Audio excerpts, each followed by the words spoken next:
Казылбаган, тебелеп басылбаган, үзөңгү куш каркырадай чет элге сатылбаган. Үзөңгү куш каркырадай чет элге сатылбаган.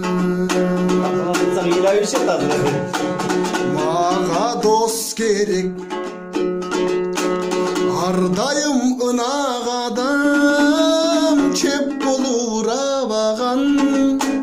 Тар жолго кабылганда ир токум сурабаган. Тар жолго кабылганда ир токум сурабаган. Өзүм бойдок байгелер. Мага жар керек, жан дүйнөм жыйнай турган, ата-энем сыйлай турган. 10 бала төрөймүн деп жолдошун кыйнай турган. Көп бала төрөймүн деп күйөөсүн кыйнай турган. Мага эл керек, жамандан коргой турган, айыбым оңдой турган. Деми жок ыр төксөм да дем берип колдой турган. Деми жок ыр төксөм да дем берип колдой турган.